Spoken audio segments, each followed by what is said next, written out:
اب وقت کا صحیح استعمال کا پیمانہ کیا، معیار کیا ہے؟ کیسے ٹیسٹ کریں گے آپ اپنے آپ کو کہ آپ وقت کو صحیح استعمال کر رہے ہیں؟ کوئی پیمانہ یہ جاننے کا کہ وقت صحیح استعمال ہو رہا ہے، زندگی صحیح استعمال ہو رہی ہے، اپنے آپ کو جاننا تو ضروری ہے نا. کس اصول پہ جانیں گے خود کو؟ آپ دیکھیں کہ حضرت جنید بغدادی نے ہماری یہ مشکل بڑی آسان کر دی. ان کا ایک قول بڑا ہی مفید ہے. وہ کہتے ہیں کہ ہر لمحے یہ دیکھتے رہو، یعنی اپنے آپ کا احتساب کیسے کرو، کیسے پرکھو خود کو کہ اللہ سے کتنے قریب ہو رہے ہو. یعنی کوئی بھی جو کام کر رہے ہو اس سے تمہیں اللہ تعالیٰ کی کتنی قربت نصیب ہوگی، شیطان سے کتنے دور ہوئے ہو، جنت سے کتنے قریب ہوئے ہو اور جہنم سے کتنے دور ہوئے ہو. یعنی کوئی بھی کام جب آپ کرنے لگیں تو ضرور سوچیں کہ اس کام سے مجھے اللہ تعالیٰ کا کیا قرب ملے گا. بعض اوقات ہم اس میں پھر اسی طرح جیسے پہلے صبح بات ہوئی نا، تنگ نظری کا شکار ہو جاتے ہیں. ہم نے چند مخصوص ریچولز کو، یہ چند مخصوص چیزوں کو یہ سمجھ رکھا ہے کہ صرف اللہ کے قرب کا یہی ذریعہ ہے. تو پھر آپ کو یہ معلوم ہونا چاہیے کہ اللہ کا قرب حاصل کرنے کے ذریعے کیا ہیں. ایک بڑی مشہور حدیث ہے جس سے مسئلہ حل ہو جائے گا. یاد ہے کسی کو؟ اچھا، اور دیکھیے کہ ہم وقت کا صحیح استعمال کر رہے ہیں یا نہیں. تو ہمیں دیکھنا ہوگا کہ جو کام ہم کرنے جا رہے ہیں اس سے ہمیں اللہ تعالیٰ کا قرب ملے گا یا نہیں. قرب کو پانے کے لیے مثلا ہم اللہ تعالیٰ کو بلند ہمیشہ سمجھتے ہیں. جو بھی میں کام کر رہا ہوں اس کے لیے مجھے قرب اتنا ملے گا یا اتنا ملے گا، یہ بھی سوچنا چاہیے نا کہ قرب جو ہے وہ کتنا ملے گا مجھے، اور کیا قرب ملے گا بھی یا نہیں. مشہور حدیث ہے کہ سب سے زیادہ قرب بندے کو اللہ تعالیٰ کے جس چیز سے ملتا ہے وہ فرائض کی ادائیگی ہے. اگر آپ نے اپنا فرض ادا نہیں کیا، اپنی ذمہ داری پوری نہیں کی، تو ڈھیروں نوافل بھی آپ کو وہ قرب نہیں دے سکتے. یہ ایک پیمانہ ہے، اصول ہے. یعنی پہلے ان جنرل ٹرمز بات تھی، اب اسپیسیفک ہو گئی کہ سب سے زیادہ قرب نصیب ہوتا ہے بندے کو اللہ کا فرائض کی ادائیگی کے ساتھ. اب فرائض میں کیا صرف فرض نمازیں ہی آتی ہیں یا کچھ اور؟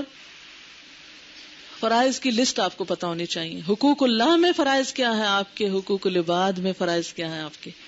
اگر فرائض کو آپ نے چھوڑ دیا، یہ بالکل ایسے ہی ہے جیسے کوئی کمپلسری سبجیکٹ میں فیل ہو جائے تو آپشنل میں پاس ہونا کتنا فائدہ دیتا ہے.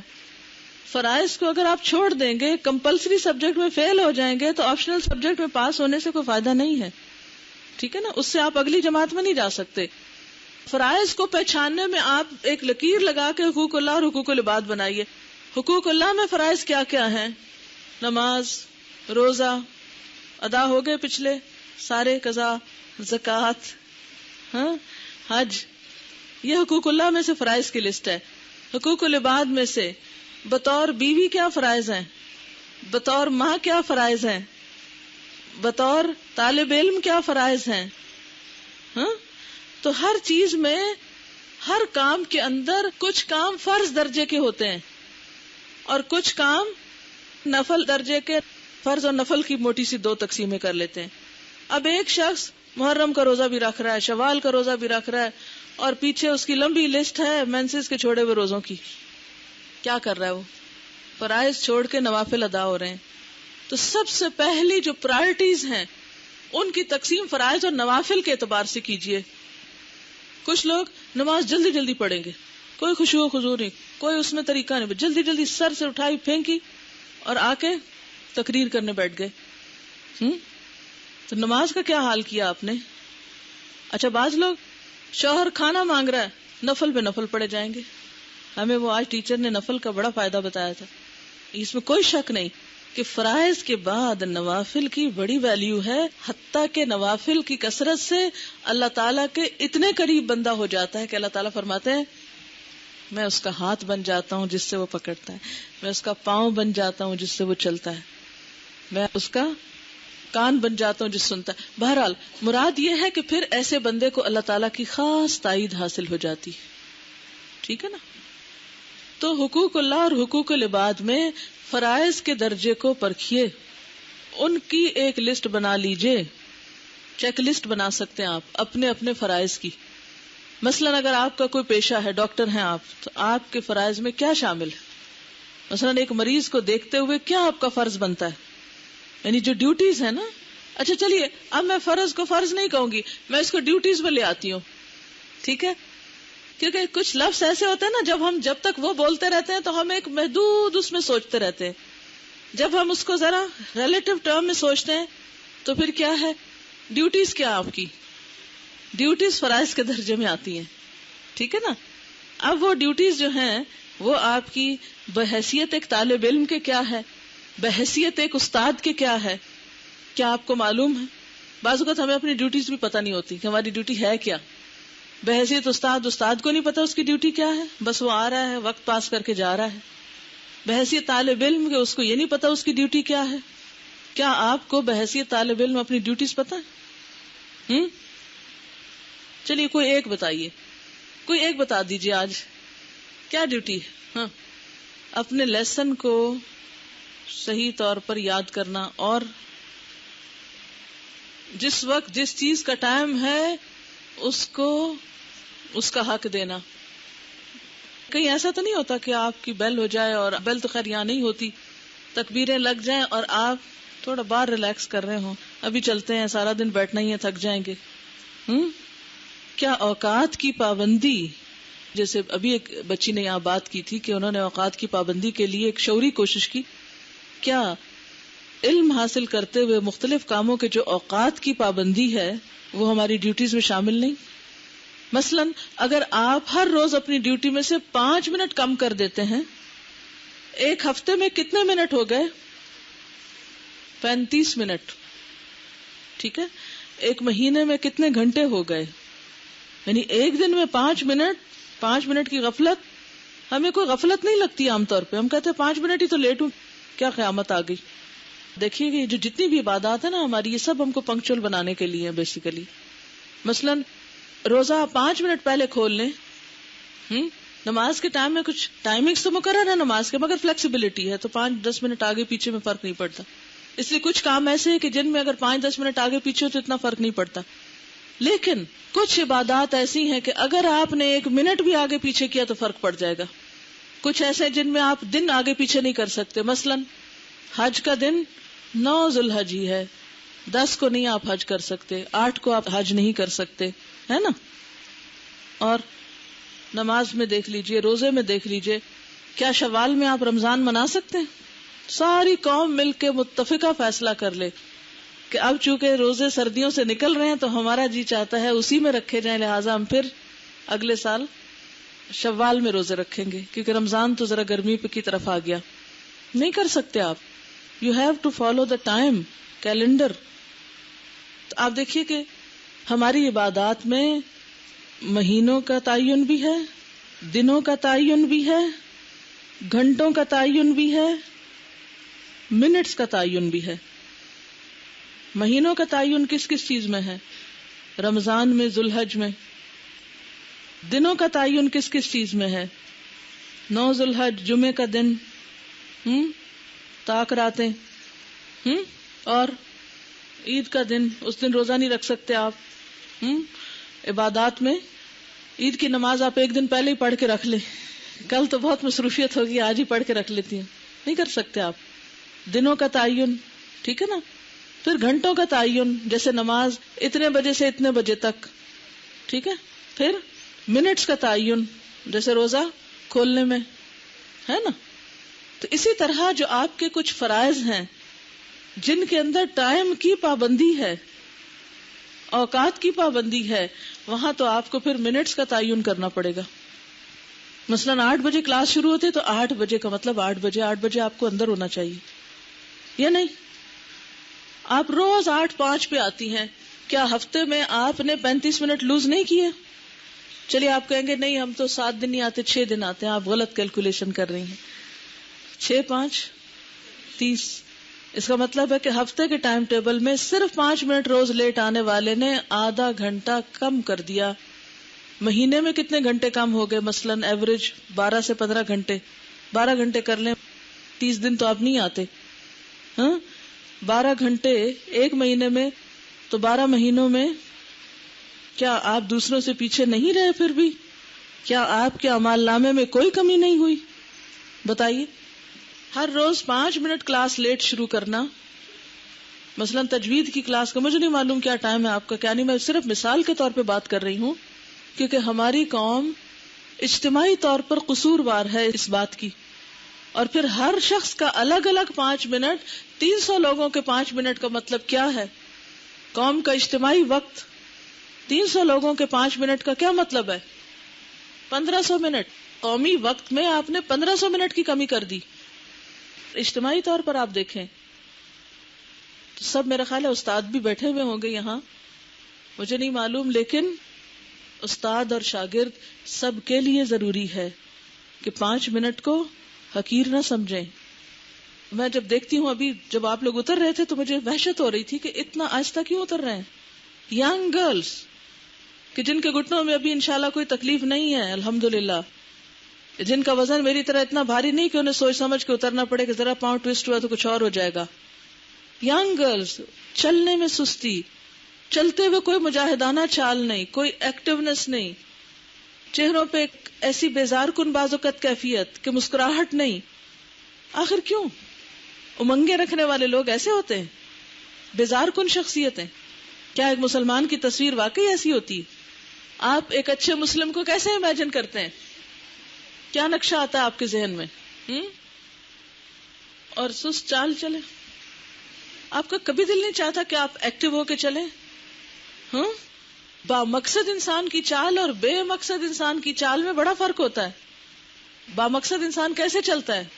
قدم جما کے اپنے آپ کو سمیٹ کے چلتا ہے، اور واقعی اس کی چال جو ہے وہ ہدف والی ہوتی ہے. اور بے مقصد انسان کبھی یہاں کھڑا ہو گیا، کبھی اس کے گلے ملنے لگا، کبھی اس سے ہاتھ ملانے لگا، کبھی اس سے سارا وقت اس کی گپ شپ میل ملاقات ختم ہونے کا نام ہی نہیں لیتی. کبھی آپ با مقصد قوموں میں جا کے تو دیکھیں. ہم نے اپنا آس پاس اپنا ماحول ایسا ہی دیکھا ہے نا. مجھے پہلی دفعہ جو برطانیہ میں جا کر سب سے زیادہ حیرت ہوئی، بہت سی حیران کن چیزیں تھی جس پر بہت زیادہ حیرت ہوئی، اور جس پر میں سوچتی ہی رہ گئی کہ میں جا کر ریسپشن پہ ان کی کھڑی ہوئی، اور جس لڑکی نے میرے سے بات کرنے کے ساتھ ایک ٹیلی فون کال آئی، اس نے 30 سیکنڈ سے پہلے شاید کال کا جواب دے کے بند کر دیا فوراً.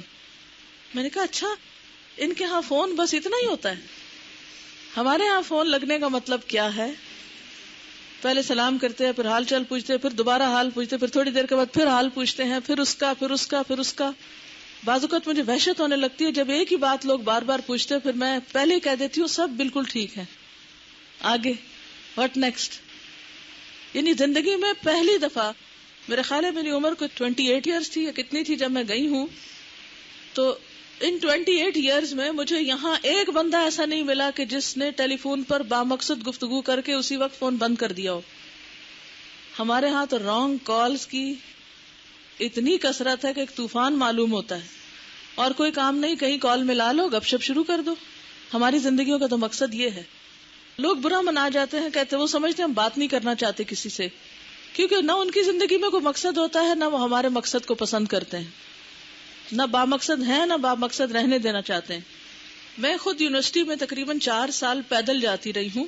کافی فاصلہ تھا، کوئی آدھے گھنٹے کی واک ہوگی روزانہ، کیونکہ آج تو اگر کسی بچی کو آدھا گھنٹہ چلنا پڑتا ہے تو اپنے آپ کو مظلوم ترین انسان سمجھتی ہے کہ ہائے سارے گاڑیوں پہ جا رہے ہیں، بسوں پہ جا رہے ہیں، میری جیب میں پیسے نہیں کہ میں بھی کوئی بس پہ بیٹھ جاؤں. یعنی آدھا گھنٹہ چلنا ہم اپنی شان کے خلاف سمجھتے ہیں. میں نے تقریباً 4 سال میں ہو سکتا ہے 1 یا 2 دن کوئی سواری کی ہو جب بہت زیادہ برف تھی یا بہت ہی کوئی طوفانی کیفیت تھی، ورنہ پیدل جانا پیدل آنا آدھے گھنٹے کا تقریباً راستہ تھا. میرے ساتھ اور بھی یونیورسٹی کے اسٹوڈینٹس چل رہے ہوتے تھے، تو پہلی دفعہ یہ چیز بھی میں نے بہت زیادہ نوٹ کی کہ یہ لوگ بہت تیز چل رہے ہوتے ہیں یونیورسٹی جاتے وقت، کیونکہ ٹائم پہ پہنچنا ہوتا ہے کلاس میں، تیز چل رہے ہوتے ہیں. اور لٹرلی میں بعض اوقات مقابلہ کرتی تھی کہ اچھا میں نے اس سے آگے چلنا ہے، اس سے آگے جانا ہے، اور میں نہیں کر پاتی تھی کیونکہ بچپن سے عادت ہی نہیں تیز چلنے کی. کسی نے احساس ہی نہیں دلایا کہ تیز چلو، نہ کوئی استاد بتانے والا نہ کوئی اور بتانے والا. یعنی اس کا مطلب نہیں کہ ہش ہش کرتے ہوئے چلو، نہیں، باوقار چالو. مگر نبی صلی اللہ علیہ وسلم کی چال کس طرح تھی؟ قدم جما کے چلتے تھے، اور ایسے چلتے تھے جیسے پہاڑ سے اتر رہے ہوتے. آپ کو پتا ہے کہ پہاڑ سے اترتے وقت انسان آہستہ چل سکتا ہے؟ پہاڑ سے اترتے وقت آپ رک کے چلتے ہیں، پاؤں کھسکا کے چلتے ہیں. کیسی چال ہوگی؟ ایک نیچرل تیزی ہوگی، ان نیچرل نہیں. کچھ لوگ ان نیچرل چھم چھم چھم کر کے چل رہے ہوتے ہیں. ایک ہوچے سے انداز میں. یہ ان نیچرل تیزی ہے. اور ایک نیچرل یا فطری تیزی کیا ہے کہ قدم جما کے آپ بامقصد طریقے سے موقع پہ وقت پہ پہنچے آگے, پش کرتے ہوئے دھکے دیتے ہوئے نہیں. تو یہ جب تک ہم اپنی عادتیں نہیں بدلیں گے, جب تک ہم اپنے رویے نہیں بدلیں گے, ہم اپنے وقت کا صحیح استعمال نہیں کر سکیں گے. یعنی وقت کے صحیح استعمال کے لیے ہمیں اپنے ایٹیٹیوڈ بدلنے ہوں گے. اور کوئی کچھ کہنا چاہے اس سلسلے میں؟ جی آپ فرمائیے. اس لیے میں کہتی ہوں کہ چلے باہر کے لوگوں کو تو سمجھ نہیں, جو سمجھ گئے ہیں وہ تو کچھ تبدیلی کریں اپنے اندر. اب بھی حال کیا ہوتا ہے کہ اگر کوئی فون گھر سے آ جائے آپ لوگوں کا, جو ہاسٹل میں لوگ رہتے ہیں, کیا وہ ناراض نہیں ہوتے اس بات پہ کہ آپ نے 5 منٹ کے بعد کال کیوں کاٹ دی؟ ہوتے ہیں نا, برا بھی مناتے ہیں, ناراض بھی ہوتے ہیں. کوئی کام کی بات ہو تو ہو, لیکن بعض اوقات ہم گھنٹوں, جو لوگ تو ہاسٹل میں ان کو نہیں, جو دوسرے گھروں میں رہتے ہیں, آپ اپنے روزانہ کے ٹیلی فون ٹائم کو کاؤنٹ کریں, روزانہ کتنے منٹ بات کرتے ہیں کم از کم. جو موبائل ہوتے ہیں نا اس کے اوپر ان کمنگ اور آؤٹ گوئنگ آتی ہیں. ایک دن میں اس کو چیک کر رہی تھی تو ان کمنگ 40 گھنٹے تھی, جو کہ یعنی دوسروں کی کالز مجھے آئی ہوئی تھی. آؤٹ گوئنگ 4 آورز تھی. تو میں سوچ رہی تھی کہ کتنے فیصد ٹائم صرف مجبوری میں کٹتا, اور 40 گھنٹے کا کیا مطلب ہے؟ تقریباً 2 دن. تو جب سے میرے پاس موبائل آیا ہے اس کا مطلب ہے کہ 2 دن تو میرے کس میں گزر گئے, صرف لوگوں سے باتیں کرتے. سوچے ذرا. اور اس وقت میں اپنا حساب کر رہی تھی کہ اس میں کتنے فیصد کار آمد تھا اور کتنے فیصد بیکار تھا. آج تو ہمیں نہیں پتا چل رہا کہ ہم اپنا وقت کہاں گزار رہے ہیں, لیکن کل قیامت کو تو پورا کیلکولیشن سامنے آ جائے گی نا. مثال کے طور پر اگر آپ 8 گھنٹے روز سوتے ہیں اور آپ کی زندگی 60 سال ہے کل, تو کتنے سال سو کے گزارے آپ نے؟ کبھی سوچا آپ نے؟ 20 سال سو کے گزار دیے زندگی کے. یہ ایک موٹا سا حساب ہے, کیونکہ بہت کم لوگ میں نے دیکھے ہیں جو 8 گھنٹے سے کم سوتے ہوں. ایوریج لوگ 8 گھنٹے نہ سوئے بیمار پڑتے ہیں. اگر 60 سال بھی آپ نے زندگی پائی اور صرف 8 گھنٹے روز سوئے تو 20 سال آپ نے سو کے گزارے, باقی 40 سال رہ گئے آپ کے پاس. تو گویا اصل زندگی آپ کی پھر کتنی ہے؟ 60 نہیں 40. اور اگر ہے ہی 40 تو پھر آپ دیکھیں کتنے کم اور رہ گئے. لیکن ہم کبھی اپنا حساب نہیں کرتے کہ ہم وقت کہاں لگا رہے ہیں. ایوریج ڈیلی کتنے منٹ ٹیلی فون پر, کتنے منٹ گپ شپ پر, کتنے منٹ نمازوں پر, کتنے گھنٹے کھانے پینے پر, کتنے گھنٹے آرام اور ادھر ادھر کی بے مقصد گفتگو, اور کتنے گھنٹے واقعی با مقصد. اچھا پھر ایسا ہوتا نا کہ ایک تعمیری کام, پروڈکٹیو آورز, کتنے گھنٹے آپ کے دن کے پروڈکٹیو ہیں جس میں آپ نے واقعی کوئی تعمیری کام کیا ہے, کوئی خدمت خلق کی ہے, کوئی آپ نے واقعی کچھ اچیو کیا ہے. اچیومنٹس کیا ہوتی ہیں آپ کی ڈیلی؟ کبھی اس کا حساب کیا کہ جس میں آپ بندوں کی خدمت میں لگے ہوئے ہوں, جس میں آپ واقعی کسی کی تکلیف دور کرنے میں لگے ہوئے ہوں, جس میں آپ نے واقعی کوئی ایسا کام کیا ہو کہ جس کو آپ اپنے میزان حسنات میں خود اپنے ہاتھوں سے رکھ سکیں, تاکہ آپ کی پریشانی دور ہو کہ پتہ نہیں ہم ٹھیک بھی کر رہے ہیں کہ نہیں.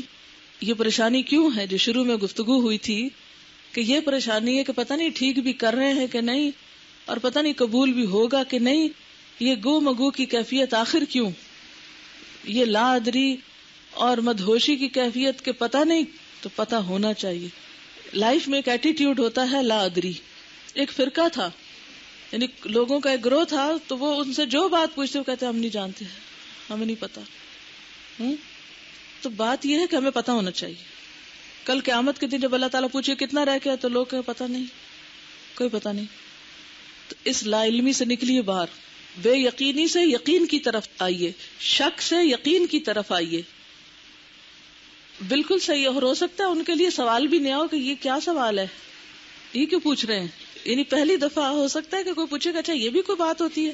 حالانکہ انسان اور حیوان کا سب سے بڑا فرق یہی ہے کہ حیوان صبح گھر سے کوئی پلاننگ کر کے نہیں نکلتا, بس وہ چل پڑتا ہے, رستے میں جو کھانے کی چیز مل جائے کھا لیتا ہے, کچھ پینے کا کہیں مل جائے تو پی لیتا ہے. عامر بن قیس ایک زاہد تابعی تھے. ایک شخص نے ان سے کہا آؤ بیٹھ کے باتیں کریں. انہوں نے جواب دیا پھر سورج کو بھی ٹھہرا لو, پھر اس کو بھی ٹھہرا لو, پھر فالتو باتیں کرتے ہیں. جب ہم کر چکیں گے تو پھر وقت تو چلا دینا, پہیا گھما دینا دوبارہ. ہم فضول وقت گزاریں, فالتو باتیں کریں, کام کی کریں, وقت گزرتا جائے. وہ تو ہاتھ سے نکلتا جائے، وہ تو پھسلتا جائے، وہ نہیں رکے گا۔ البیرونی کا نام سنا ہے کسی نے؟ کس نے نہیں سنا؟ سچ بولیے، کس نے نہیں سنا ہوا البیرونی؟ ٹھیک ہے، چند لوگوں نے نہیں سنا، اس کا مطلب میجورٹی جانتی ہے الحمدللہ۔ البیرونی کی زندگی بہت زیادہ سفر میں بھی گزری، مطالعے میں، مشاہدے میں، دنیا گھوم پھر ڈالی، بہت سے علوم حاصل کیے، بہت نام پیدا کیا، کتابیں لکھی۔ کہا جاتا ہے کہ جب ان کی وفات کا وقت قریب تھا، نزع کے عالم میں تھے لیکن ابھی کچھ ہوش میں تھے، تو ان کے پاس ایک فقیہ ان کی بیمار پرسی کے لیے آئے کہ میں ذرا حال پوچھ کے آؤں۔ تو وہ ان سے یعنی البیرونی فقیہ سے میراث کا ایک مسئلہ پوچھنے لگے، کہنے لگے کہ مجھے میراث کا فلاں مسئلہ سمجھ میں نہیں آیا، ذرا بتا دو۔ اب ایک شخص جس کو پتا ہے میں چند لمحوں کا مہمان ہوں، اسے کیا ضرورت ہے، اب اس نے کسی کا مسئلہ حل کرنا ہے۔ لیکن وہ کیا چاہتے تھے کہ میری موت اس حال میں آئے کہ میں علم کے ایک اگلے درجے پر ہوں، جو مجھے نہیں پتا وہ میں جان لوں، جان کے مروں۔ دنیا میں تو اب اس علم کا انہیں کوئی فائدہ نہیں ہونا تھا، لیکن آخرت کے اعتبار سے تو بہرحال فائدہ مند تھا نا، بجائے اس کے کہ وہ وقت ادھر ادھر کی گپ شپ میں، اچھا پھر وہی باتیں دوبارہ، اچھا پھر رات کیسے گزری، پھر دن کیسے گزرا، پھر بیماری شروع کہاں سے ہوئی، جیسے ہمارے ہاں ہوتا ہے کہ کوئی فوت ہو جائے اس سے پوچھے بھی کیا ہوا تھا اس کو، اگر وہ ایک آدھ مختصر بات کرنے کی بجائے شروع ہوتے ہیں کوئی 8-10 دن پہلے صحت کی حالت سے، کہ یوں اچھے بھلے کھا پی رہے تھے، دفتر آ جا رہے تھے، ایک دن یوں کہا، دوسرے دن یوں کہا، پھر ایک دن پھر آہستہ آہستہ آہستہ، پھر وہ ایک طویل قصہ آتے آتے پھر وفات ہوتی ہے، پوچھنے والا بھول کے پوچھ تو بیٹھے، پھر آپ اٹھ نہ سکے وہاں سے کہ کچھ اور کریں اب، اور یہ کہانی معلوم نہیں کتنی دفعہ دہرائی جاتی۔ کیا تعزیت کا یہی مسنون طریقہ ہے؟ کیونکہ ہمارے پاس دل کو خوش کرنے، دل کو بہلانے کا کوئی مثبت تعمیری کام ہے کوئی نہیں، اس لیے ہم لا علمی میں، ناسمجھی میں وہی باتیں دہراتے رہتے۔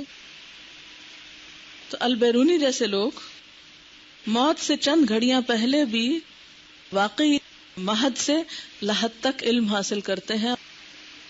کیا ہماری زندگی میں ایسا کچھ ہے؟ کوئی ایسا پلان، کوئی ایسا پروگرام، کوئی ایسا ایٹیٹیوڈ، کوئی ایسا رویہ، کوئی ایسا طریقہ کہ ہم بھی اپنے لمحوں کا استعمال جانیں، لمحوں کے استعمال کو مفید کریں، لمحات سے فائدہ اٹھائیں۔ اتنی بڑی زندگی سے تو کیا فائدہ اٹھانا، سالوں اور مہینوں کی بات چھوڑیں، لمحوں پہ آئیں۔ تو بات یہ ہے کہ اسلام میں جہاں ایک طرف یہ کہا گیا وَلْتَنْظُرْ نَفْسٌ مَّا قَدَّمَتْ لِغَدٍ، وہاں دوسری طرف فراغت کا کانسیپٹ کیا ہے۔ کبھی آپ کے ٹارگٹ پورے ہو، مثلاً آپ نے دن کے ٹارگٹ رکھے، یہ پڑھنا، یہ لکھنا، یہ اس کو، یہ کام آپ نے، اور اتفاق یہ ہوا کہ اس میں سے آپ کے پاس 15 منٹ بچ گئے، آپ کے کام آپ کے توقع سے پہلے پورے ہو گئے، تو پھر آپ کیا کریں گے؟ اس ٹائم کو کیسے استعمال کریں گے؟ مشن مکمل ہو جانے پر، ٹارگٹس اچیو کر لینے پر قرآن پاک میں اللہ تعالیٰ کیا فرماتے ہیں؟ فَإِذَا فَرَغْتَ، جب تم فارغ ہو جاؤ تو ٹائم کل کیا کرو۔ فَإِذَا فَرَغْتَ فَانْصَبْ وَإِلَىٰ رَبِّكَ فَارْغَب، جب تم فارغ ہو جاؤ تو اپنے آپ کو تھکا ڈالو۔ یہ مومن کبھی فارغ نہیں ہوتا، اور سب سے بہترین کام کیا؟ وَإِلَىٰ رَبِّكَ فَارْغَب، کوئی بھی ایسا کام شروع کر دو جس سے اپنے رب کی طرف رجوع ہو جائے، ذکر، تسبیح، تلاوت، کوئی بھی چیز۔ تو فارغ وقت کا استعمال کیسے ہوگا؟ امام ابن تیمیہ کو قید کر دیا گیا تو لوگوں کو بڑی تکلیف ہوئی، کسی نے کہا کہ یہ تو بڑی زیادتی ہوئی ہے اور بہت بڑا نقصان ہے۔ کہنے لگے کہ ان حبسی خلوہ، ان حبسی خلوہ، مجھے انہوں نے جو قید کیا ہے اور مجھے جو تنہائی میسر آئی ہے، اس میں میں اپنے رب کے ساتھ ہم کلام ہوگا، رب کا ذکر کروں گا، مجھے خلوت نصیب ہوگی، کیونکہ جو خلوت ہوتی ہے اس میں جو اللہ تعالیٰ کو یاد کرنا ہوتا ہے وہ ہر وقت لوگوں کے بیچ میں بیٹھ کے تو یاد نہیں ہو سکتا۔ تو ان حبسی خلوہ، اور اگر انہوں نے مقدمہ چلا کے مجھے مار ہی ڈالا، وَإِنَّ قَتْلِي شَهَادَةٌ، مجھے کیا فکر، مجھے شہادت نصیب ہو جائے گی۔ اور اگر انہوں نے مجھے ایگزائل کر دیا، ملک سے نکال دیا، وَإِخْرَاجِي مِن بَلَدِي سِيَاحَةٌ، تو میں اس کو سیاحت سمجھوں گا۔ نئی دنیا دیکھوں گا، نئے علاقوں میں جاؤں گا. تو یہ ہوتا ہے ایک بامقصد انسان کا زندگی کے بارے میں نظریہ کہ کوئی اس پہ غالب نہیں آ سکتا. وہ اپنی خلوت، اپنی موت، اپنے ساتھ کسی بھی سلوک پر احتجاج کرنے کی بجائے، وقت ضائع کرنے کی بجائے وہ کیا کرتا ہے؟ وہ اس کا بہترین استعمال جانتا ہے. ہم اپنے آپ سے پوچھیں کہ کیا ہم بھی اپنی زندگی میں پیش آنے والے جو مختلف ان یوزول، ان ایکسپیکٹڈ، ان وانٹیڈ ایٹیٹیوڈز ہوتے ہیں یا جو معاملے ہمارے ساتھ پیش آ جاتے ہیں، کیونکہ ہمارا عام طور پر وقت کس طرح ضائع ہوتا ہے؟ یہ کب ضائع ہوتا ہے؟ جب ہم ان ایکسپیکٹڈ صورتحال سے دوچار ہو جاتے ہیں. اب کہتے ہیں میں نے یہ پلان کیا تھا، یہ دیکھو بیچ میں یہ فلاں ٹپک پڑا، اب تو سارا درم برم ہو گیا، اب تو یہ بڑا ظلم ہو گیا، اب تو میں الجھ گئی اور اب تو میں سارا کام چھوڑ کے بیٹھ جاتے. آج یہ کیوں ہو گیا، یہ اب خبر میں نے سن لی، تب تو میں کچھ کرنے کے قابل نہیں رہی. آج تو فلاں شخص نے مجھے یہ کہہ دیا تو اب میرے دل سے تو غم ہی نہیں جا رہا اس کا. کتنے نازک ہیں ہم، کتنے کمزور ہیں ہم، کتنا اپنے ساتھ ظلم کرنے والے ہیں. ہم سب بہت حساس ہیں، اس لیے ہمارے ساتھ ایسا ہوتا ہے. بہت سینسیٹیو ہیں، لیکن صرف اپنے معاملے میں، دوسروں کے معاملے میں نہیں. ہم بہت پسند کرتے ہیں یہ کہلوانا کہ وہ اصل بات یہ کہ میں سینسیٹیو بہت ہوں، بہت حساس انسان ہوں. کبھی پوچھا جائے کہ کس معاملے میں حساس ہے تو نتیجہ کیا ہوگا؟ صرف اپنی ذات. اگر مجھے کوئی نقصان پہنچے یا میرے کسی مفاد کو کوئی نقصان پہنچے تو میں بے حد حساس ہوں، بہت دکھی ہو جاتی ہوں، اور اس دکھ میں پھر میں مزید اپنا قتل کرتی ہوں، اپنے آپ کو نقصان دیتی ہوں. لیکن کسی اور کے معاملے میں بے حس ہوں. یہ ایک بہت بڑا فیکٹر ہے وقت کے ضیاع کا. اسی پہ کڑتے رہنا، جلتے رہنا، پریشان رہنا کہ میرے ساتھ فلاں نے ایسا کیوں کر دیا، فلاں ایسا کیوں کرتا ہے، فلاں ایسا کر دے گا، وغیرہ وغیرہ. یہ ایک بہت بڑا ٹائم ویسٹر اور زندگی کو ضائع کرنے والا ہے، مہلک حیات ہے. تو وقت کے صحیح استعمال کے لیے ایک اور اصول کیا ہوگا؟ وقت کی صحیح تقسیم. کیونکہ صحیح کاموں میں وقت آپ استعمال نہیں کر سکتے جب تک اس کو صحیح تقسیم نہیں کرتے. ٹھیک ہے نا؟ تقسیم میں کیا ہے؟ عقل مند شخص کے لیے ہے کہ اس پر کچھ گھڑیاں گزریں جب کہ وہ اپنے رب سے باتیں کرے، یعنی خلوت میں ہو، وہ ہو اور اس کا رب ہو، کوئی تیسرا نہ ہو. ہم نے کتنی دفعہ زندگی میں یہ چاہا کہ میں اور میرا رب ہوں بس، اور کوئی تیسرا نہ ہو. چاہتے ہیں کبھی رب کے ساتھ الگ وقت گزارا؟ ہم تو ہر وقت شغل میلے کے شوقین ہوتے ہیں، اکیلے میں تو بور ہو جاتے ہیں ہم. تو دیکھنا یہ چاہیے کہ تنہائی میں ہمارے دل کا عالم کیا ہوتا ہے، تنہائی میں ہم کیا کرتے ہیں، تنہائی کو کیسے گزارتے ہیں. یعنی ہمارے وقت کا ایک حصہ تنہائی میں بھی ہوتا ہے. اچھا کچھ لوگ اس میں ایکسٹریمسٹ ہو جاتے ہیں، صرف تنہائی پسند ہی ہوتے ہیں، کسی سے کوئی معاملہ رکھنا پسند نہیں کرتے. یہ ایک دوسری انتہا ہے. تو کچھ گھڑیاں ایسی گزریں کہ جب انسان کیا کرے؟ اپنے رب سے گفتگو کرے. آپ پوچھیں گے کیا گفتگو؟ مثلاً کیا گفتگو ہو سکتی ہے اپنے رب سے؟ کوئی بتائے گا؟ جی ہاں، ایک تو فارمل طریقہ ہے دعا کا، اور اس کو کاؤنٹر کریں گے یہ جو اس نے مجھے کہہ دیا، وہ جو اس نے میرے ساتھ کر دیا، وہ جو فلانے نے زیادتی کر دی، وغیرہ وغیرہ. یہ ساری باتیں کس سے کرنے کی ہیں؟ پھر جو خدشات ہیں، خوف ہیں، مستقبل کے بارے میں پریشانیاں ہیں، یہ جو میں نے شروع میں آپ سے کہا نا کیا سوچتے ہیں مستقبل میں، اسی لیے کروایا تھا کہ پھر ہم اپنے وقت کی جب تقسیم کریں گے تو پھر ہم اس میں ان مسائل کا علاج بھی سوچیں. ٹھیک ہے؟ اگر آپ کو اپنے رب سے تنہائی میں بات کرنی پڑی، کیا بات کریں گے؟ ہم ہر ایک کو اپنا مسئلہ بتاتے ہیں اور ہر ایک اپنے الٹے دماغ سے یا سیدھے سے کیا کرتا ہے؟ کوئی سیدھا یا الٹا حل پیش کر دیتا ہے اس کا. بعض اوقات ہم اس غلط مشورے کی وجہ سے پتہ نہیں کدھر سے کدھر نکل جاتے ہیں. اس کا یہ مطلب نہیں کہ لوگوں سے نہیں کرنا چاہیے، کرنا چاہیے لوگوں سے مشورہ، منع نہیں ہے، لوگوں سے بھی ڈسکس کر سکتے ہیں، لیکن اللہ تعالیٰ سے کیے بغیر بات پوری نہیں ہے. کوئی اور بتائے گا پیچھے سے کہ اگر آپ کو تنہائی میں اپنے رب سے بات کرنی پڑے تو آپ کیا بات کریں گی؟ شابش. ایک تو یہ کہ ہم ہر بات کر سکتے ہیں، وہ بھی جو ہم اوروں سے کرتے ہیں، وہ بھی جو ہم کسی سے نہیں کر سکتے. ہاں، اور شکر ادا کر سکتے. آپ دیکھیے وہ حدیث یاد کیجئے جس میں نبی صلی اللہ علیہ وسلم نے فرمایا عرش کے سائے تلے کون لوگ ہوں گے؟ جن میں سے ایک وہ ہوگا کہ جس نے ذکر اللہ خالیا ففاضت عیناہ، ذکر اللہ خالیا ففاضت عیناہ، جس نے تنہائی میں اللہ کو یاد کیا پھر اس کے آنسو بہ پڑے. اللہ تعالیٰ سے محبت کا اظہار، اللہ تعالیٰ سے دعائیں، اللہ تعالیٰ سے اپنے دکھوں کا اظہار، اپنے غموں کی بات، اگرچہ وہ سب کچھ جانتا ہے. بالکل آپ دیکھیے کہ ہر محب کا مطلب ہوتا ہے محبت کرنے والا، اپنے محبوب جس سے وہ محبت کرتا ہے اس کے ساتھ تنہائی چاہتا ہے، تنہائی میں بات کرنا چاہتا ہے، یا نہیں اکیلے میں بات کرنا چاہتا ہے. کیا یہ ایک فیکٹ ہے؟ ایک فطری سی بات ہے. ہم ایک طرف تو اللہ سے محبت کے بڑے دعوے کرتے ہیں اور دوسری طرف کبھی تنہائی میں اللہ سے بات ہی نہیں کی، جو اپنی زبان میں ہو، جو اپنے احساسات پر مبنی، جس میں ہم اپنی فیلنگز اور اپنے جذبات کا اظہار اللہ تعالیٰ کے ساتھ کریں. یہ وقت کی تقسیم پر یا مختلف کاموں پر اب آپ سے میں بات کر رہی ہوں کہ ایک وقت ایسا گزرے کہ جب انسان کیا کرے، کہ جب انسان اپنے رب سے تنہائی میں بات کرے اور کبھی کبھی باتیں کرتے کرتے اللہ کو یاد کر کے اللہ تعالیٰ سے اداس ہو کے رو بھی پڑا کرے.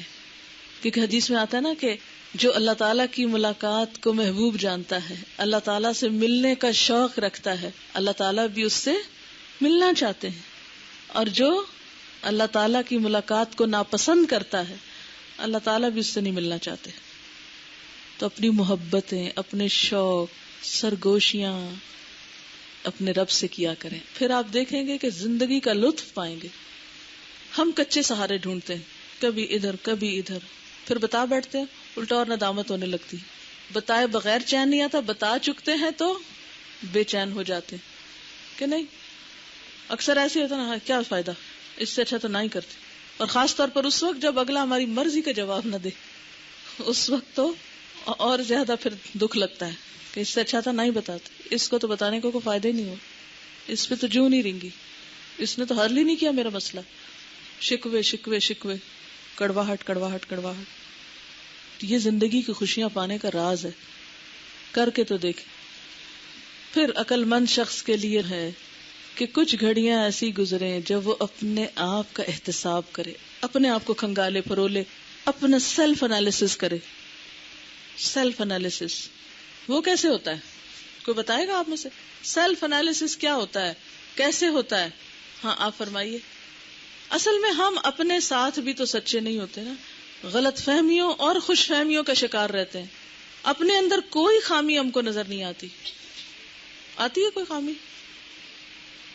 بالکل نہیں آتی. اس لیے کہ اگر کوئی احساس دلا دے تو بڑے سخت ناراض ہوتے ہیں، سننا ہی نہیں چاہتے. تو کس طرح ہوتا ہے سیلف انالیسس؟ اپنے ساتھ سچا ہونا. اس کے لیے سب سے پہلے اپنے ساتھ سچا ہونا پڑتا ہے، اعتراف کی صلاحیت کو ابھارنا پڑتا ہے، اور دونوں طرح بیلنسڈ ویو ہوگا. خامیاں بھی دیکھیں گے اور اپنی صلاحیتوں کو بھی پہچانیں گے.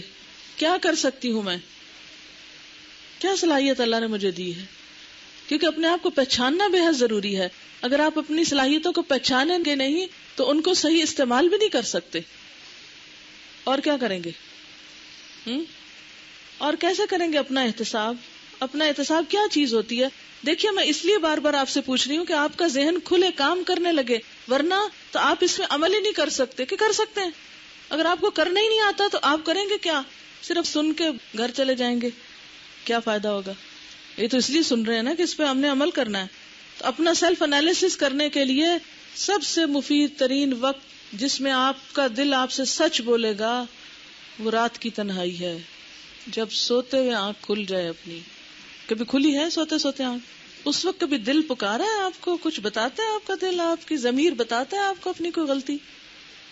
جب آپ سویرے اٹھتے ہیں تو پہلا خیال کیا آتا ہے عام طور پر؟ یا کسی ایسے کام کا جو آپ نے اچھا کیا ہو، یا کسی ایسے کام ہو جو آپ نے غلط کیا ہو. ایک دفعہ ضمیر ضرور آ کے روشنی کے ایک وہ فلیش کر کے آپ کو بتا کے اسی وقت رخصت ہو جاتا ہے. چاہے تو اس کو محفوظ کر لیں اور چاہے ویسٹ کر دیں، جانے دیں، لیکن ضمیر بتاتا ضرور ہے انسان کو. بل الانسان علی نفسہ بصیرہ ولو القی معاذیرہ. انسان اپنے آپ سے خود خوب آگاہ ہے وہ کیا ہے کیا نہیں، بس یہ ہے کہ ہم آئینہ دیکھنا نہیں چاہتے. اپنی گندی شکل دیکھنا نہیں چاہتے، کیونکہ جو تصویر ہم کو اچھی نہیں لگتی ہو تو ہم فوراً پھاڑ دیتے ہیں کہ نہیں. کوئی تصویر جو ہماری مرضی کے خلاف ہو اس کو تو ہم رکھتے ہی نہیں ہیں البم میں سجا کے رکھتے ہیں. تو ہم اپنی غلطیوں کو نمبر 1 دیکھنا ہی نہیں چاہتے، اور اگر کوئی دکھائے تو ماننا نہیں چاہتے، تسلیم نہیں کرنا چاہتے.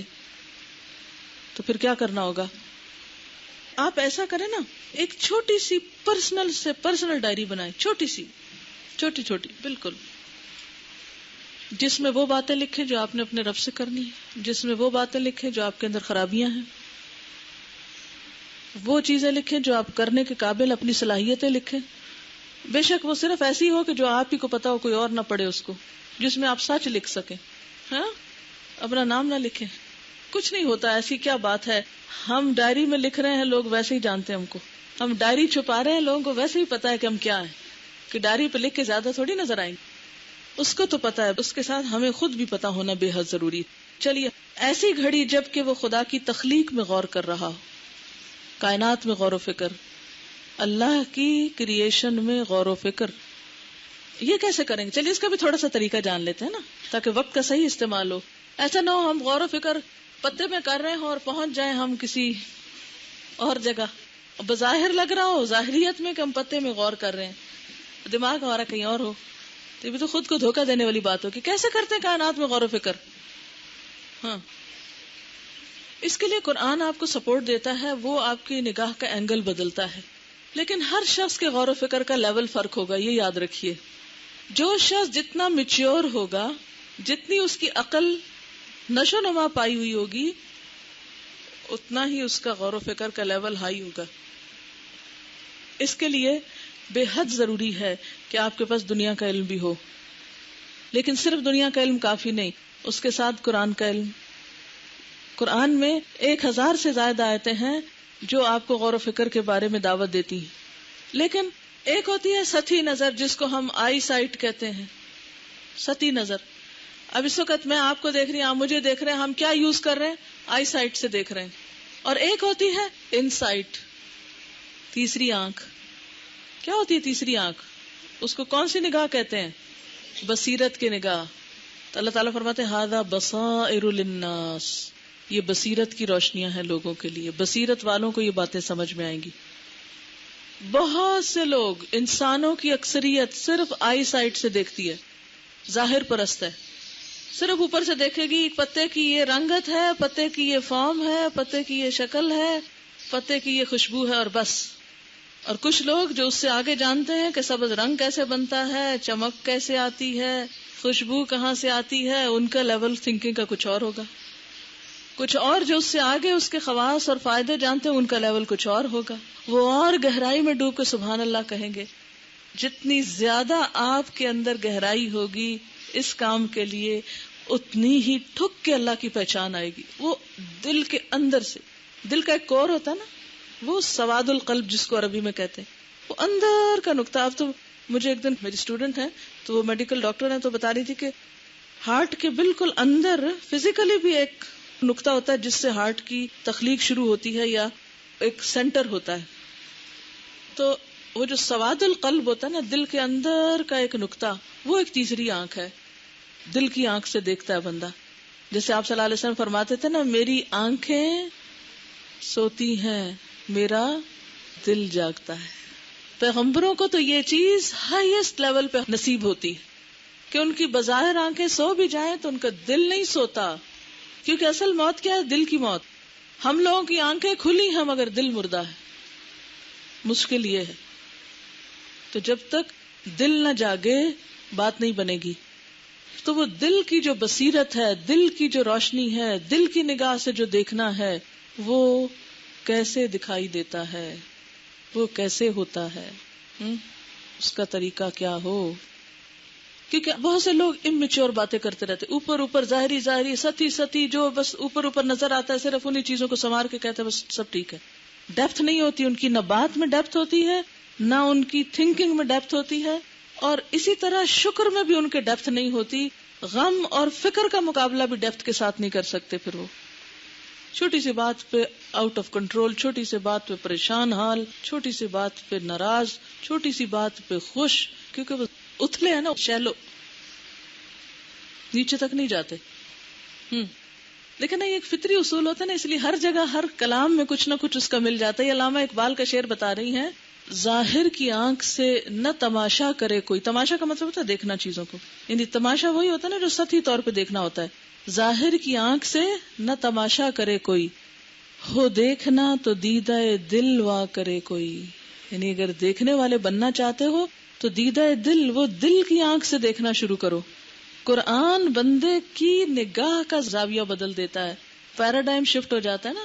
دل کی نگاہ سے جب دیکھنے لگتا ہے انسان تو دنیا ہی بدل جاتی ہے، وہ ایک نیا رنگ نظر آتا ہے کائنات میں. اور قرآن کے ساتھ ہر ایک کو یہ روشنی نصیب ہوتی ہے، لیکن پھر یہ نا کہ انڈرسٹینڈنگ کا لیول کیا ہے، اسی حیثیت سے روشنی نصیب ہوتی ہے. والراسخون فی العلم، کہ جو علم میں رسوخ رکھتے ہیں، یقولون آمنا، یعنی ہم سارے پر ایمان لاتے ہیں، سارا ہی اللہ کی طرف سے ہے. وہ پہچان جاتے ہیں سچائی کو. سچائی کی جو تلاش ہے نا، وہ بھی دیدہ دل رکھنے والوں کو اس کی پہچان پھر ہوتی ہے. تو یہ اس وقت ہوتی ہے جب ظاہر سے ذرا صبر کے ساتھ آپ نیچے اتریں. یہ بالکل درست ہے اور تجربے کی بات ہے کہ جیسے ڈپریشن کی کیفیت آنے لگتی ہے، یا خوف یا غم یا غصہ یا اس کیفیت میں ہوتا ہے، تو آپ اگر اپنے ماحول کو چھوڑ دیں، نکل جائیں تھوڑی دیر باہر، تھوڑا واک کریں، تسبیح کریں، آپ دیکھیں گے کہ فوراً آپ کا مزاج بدل جائے گا. تو یہ تو ہمارے روزانہ کے ٹائم ٹیبل میں شامل ہے، ٹھیک ہے نا. یہ جو غور و فکر کی بات ہے نا، یہ روز کا ٹائم ٹیبل ہے. ہم ٹائم ٹیبل ایک بناتے ہیں نا تو اتنا روٹینی سا بنا دیتے، اتنے بجے اٹھنا ہے، اتنے بجے مسواک کرنا ہے، اتنے بجے یہ کرنا ہے، چھوٹی چھوٹی چھوٹی چیزوں کا ٹائم ٹیبل بناتے رہتے ہیں. لیکن ایک یہ کائناتی ٹائم ٹیبل ہے جو خلوت کی گھڑیاں، محاسبے کی گھڑیاں، کائنات میں غور و فکر کی گھڑیاں، اور آخری چیز ہے ایسی گھڑی جب کہ کھانے پینے کی ضروریات پوری کرے، یعنی ذاتی پرسنل ضروریات، مادی ضروریات پوری کرنا.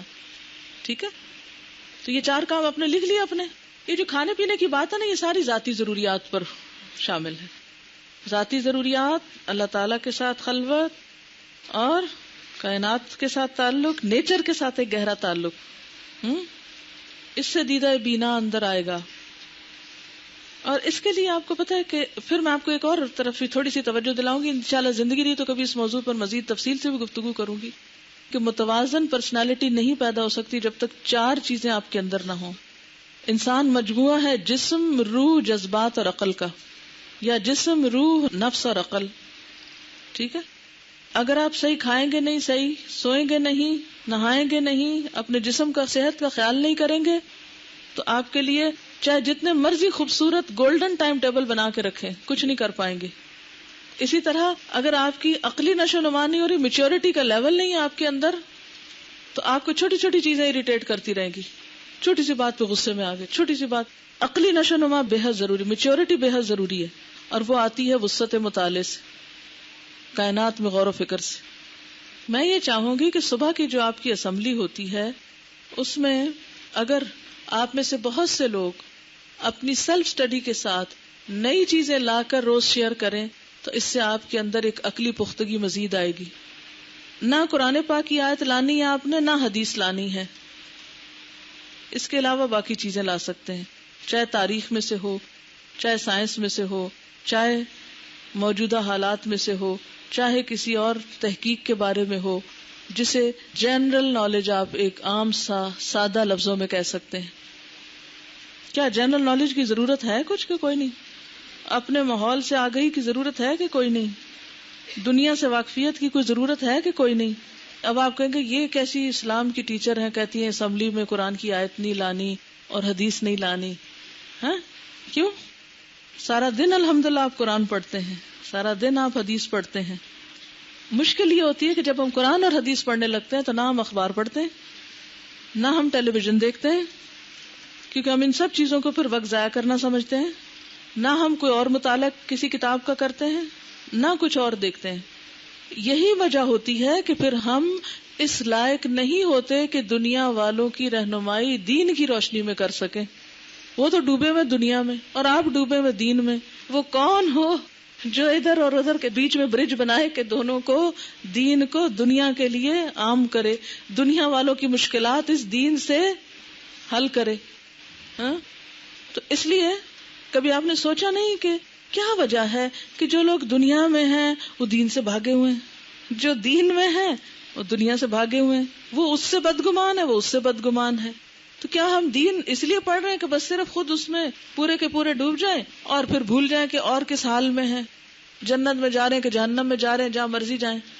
آج دیندار طبقہ دنیاوی علوم اور دنیاوی کام کرنے والوں کی رہنمائی میں ناکام کیوں ہے؟ کیا اسباب ہے اس کے؟ جی ہاں، ہم ایکسٹریمسٹ تو پیدا کرتے ہیں، لیکن ہم وہ ویو نہیں لاتے کہ جس سے دین پڑھ کر آپ دنیا والوں کو ان کی مشکلات سے نکال سکے. ہمارا دین کس لیے آیا ہے؟ دنیا سے الگ کرنے کے لیے آیا ہے. میرا سوال یہ کہ کیا ہمارا دین ہمیں دنیا سے الگ کرنے کے لیے آیا ہے؟ ہاں، متوازن زندگی گزارنے کے لیے آیا ہے. وہ اپنے تکبر میں مبتلا ہے یا اپنے غرور کا شکار ہے؟ ان کو اپنی دنیا کا غرور ہے، ان کو اپنے دین کا غرور ہے.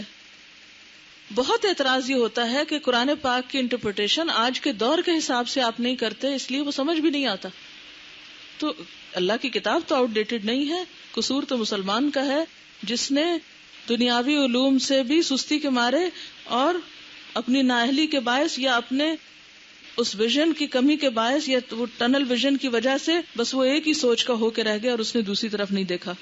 جب آپ دنیا کی مثالیں سامنے رکھ کر قرآن کا مطالعہ کریں گے پھر آپ میں وسعت نظری آئے گی، پھر آپ دنیا والوں کی سوچ درست کر سکیں گے، ان کی پریشانیوں کا حل لا سکیں گے، ان کو صحیح رہنمائی دے سکیں گے. ٹھیک ہے نا؟ اس موضوع پہ بہت اور گفتگو ہو سکتی ہے، مگر اس وقت اتنی ہی بات کافی ہے. صرف آپ کو احساس دلانا ہے کہ متوازن شخصیت پیدا کریں اپنے اندر. جسمانی ضروریات کا خیال ایک طرف، اس کو اگنور نہیں کرنا، دوسری طرف اپنی عقلی نشو نما، تیسری طرف اپنی روحانی نشو نما، جو الحمدللہ یہاں آ کر آپ کو ایک ایسا ماحول ملا ہے کہ جس میں آپ اگ رہے ہیں، روحانی طور پر پرورش پا رہے ہیں، پھل پھول رہے ہیں، درخت آپ کا تناور ہو رہا ہے. ہاں، اور اسی کی بنیاد پر آپ کی جذباتی نشو نما ہوگی. کیونکہ جذباتی طور پر ہم کب توازن کھو بیٹھتے ہیں؟ جب ہماری روحانی نشو نما نہیں ہوتی. چھوٹی چھوٹی بات پہ غصہ، چھوٹی چھوٹی بات پہ چیخنا چلانا، چھوٹی چھوٹی بات پہ آپے سے باہر ہونا، چھوٹی چھوٹی بات پہ اوور ریئیکٹ کرنا، یہ جذباتی عدم توازن ہے. تو یہ کب درست ہوگا؟ جب روحانی طور پر آپ مضبوط ہوں گے، تب ایک خوبصورت پرسنالٹی جنم لے گی. اور اس کے لیے وقت کی تقسیم بھی اسی اعتبار سے کریں، وقت کے استعمال کا بھی اسی طرح طریقہ سیکھیں. ایک طرف حقوق اللہ کی ادائیگی کرنی ہے، رب کے ساتھ اپنا معاملہ درست، دوسری طرف حقوق العباد کی ادائیگی. کیونکہ بعض اوقات جب لوگ یہ سمجھتے ہیں کہ صرف تلاوت کر کے ہم جنت میں چلے جائیں گے تو وہ پھر صرف تلاوت میں مشغول رہتے ہیں، چاہے ان کے پاس لوگ کراہتے رہیں. وہ صرف گروپ انچارج بننے کو نیکی کا کام سمجھتے ہیں، اور صفائی انچارج بننا ان کے نزدیک بہت بڑی بے وقوفی کی بات ہوتی ہے نا. میں نے پریکٹیکلی دیکھا ہے، لوگوں کے اندر یہ سوچ ہے، ہمارے ہی پڑے ہوئے لوگوں کے. تو مجھے تو بڑی سخت پریشانی ہوئی کہ انہوں نے دین کا کیا مطلب سمجھ لیا ہے. کیا فرشتے صرف اس کے اوپر ہی اپنے پر بچھاتے ہیں جو علم کے لیے نکلے، اور جو کسی کی مدد کے لیے نکلے اس کا کوئی اجر نہیں، جو کسی کی خدمت کے لیے نکلے اس کا کوئی اجر نہیں؟ کیا اللہ تعالیٰ اس بندے کی مدد میں نہیں ہوتا جو بندہ دوسروں کی مدد میں ہوتا ہے؟ کیا اللہ تعالیٰ اس کے دکھ تکلیف دور نہیں کرتا جو کسی کی دکھ تکلیف دور کرتا ہے؟ کیا نیکی صرف استاد بننے میں ہے؟ کیا نیکی کا کام صرف مخصوص کام کرنا ہی نیکی ہے؟ لیس البر ان تولوا وجوہکم قبل المشرق والمغرب ولکن البر من آمن باللہ والیوم الآخر. اور پھر اس کے بعد ساری تفسیر ایک آیت میں نیکی کے مفہوم کو واضح کر دیا. کیا اس میں صرف حقوق اللہ ہے؟ صرف ایک ہی چیز بتا دی گئی ہے کہ یہی نیکی ہے اور اس کے سوا کچھ اور کرنا نیکی نہیں ہے؟ وہ حدیث سناتی ہوں، ان لربک علیک حق ولنفسک علیک حق ولأہلک علیک حق فآت کل ذی حق حقہ. ڈیوٹیز کی پہچان وہ جو شروع میں نے بات کی تھی، وقت کے صحیح استعمال کے لیے تقسیم کار.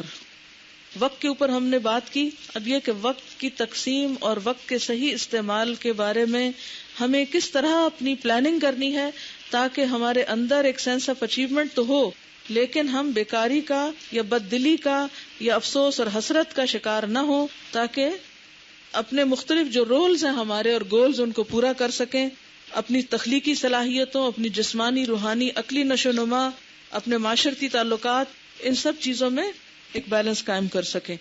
اسی کے ساتھ اجازت چاہوں گی کیونکہ وقت ختم ہو چکا ہے یعنی اس کام کا. ویسے تو الحمدللہ ابھی زندگی کچھ باقی ہے جس نعمت کی قدر ضروری ہے. اوکے. سبحانک اللہم و بحمدک نشہد ان لا الہ الا انت نستغفرک و نتوب الیک. السلام علیکم و رحمۃ اللہ وبرکاتہ.